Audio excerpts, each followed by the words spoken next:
Hello, thank you for joining with me. We are starting on part 3 of part 2 in the workbook for students in A Course in Miracles.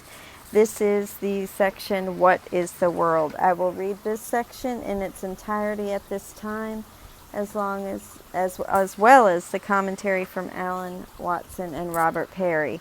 And then as we read the next, I believe it is 10 lessons, we will go back and read a few sentences, and I will read the commentary on those sections from, I believe it's Alan Watson. What is the world? The world is false perception. It is born of error, and it has not left its source. It will remain no longer than the thought that gave it birth is cherished. When the thought of separation has been changed to one of true forgiveness, will the world be seen in quite another light, and one that leads to truth, where all the world must disappear and all its errors vanish.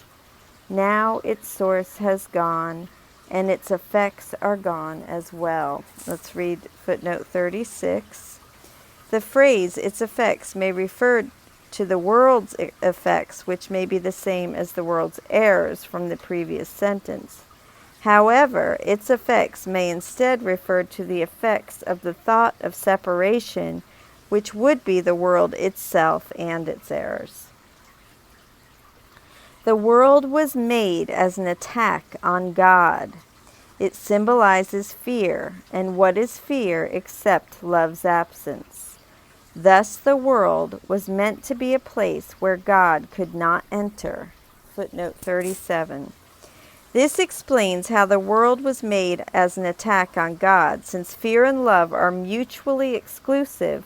By making a world of fear, we simultaneously made a world that attacked and excluded God, since God is love.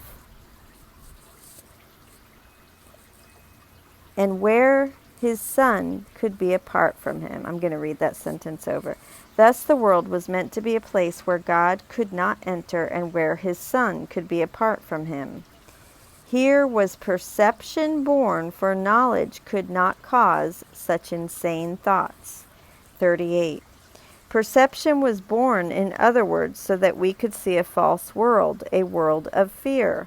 Only perception can be an error because by definition perception is separate from the object it seeks to know, and that separateness leaves room for error. Knowledge, in contrast, yields perfect certainty because it is one with its object. But eyes deceive and ears hear falsely. Now mistakes become quite possible, for certainty has gone. The mechanisms of illusion have been born instead. Footnote 39. The mechanisms of illusion are the physical senses.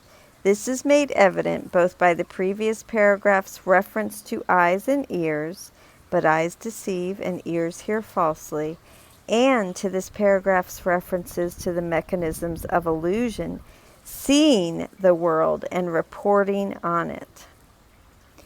And now they go to find what has been given them to seek. Their aim is to fulfill the purpose which the world was made to witness and make real. They see in its illusions but a solid base where truth exists, upheld apart from lies. Yet everything which they report is but an illusion which is kept apart from truth. As sight was made to lead away from truth, it can be redirected. Sounds become the call of God, and all perception can be given a new purpose by the one whom God appointed Savior to the world. Follow his light and see the world as he beholds it. Hear his voice alone in all that speaks to you, and let him give you peace and certainty which you have thrown away.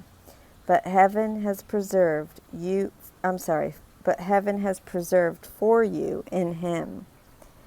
Let us not rest content until the world has joined our changed perception. Let us not be satisfied until forgiveness has been made complete. We'll go down and read footnote 40. This means until there is no unforgiveness left in the world. And let us not attempt to change our function. We must save the world. For we who made it must behold it through the eyes of Christ, that what was made to die can be restored to everlasting life.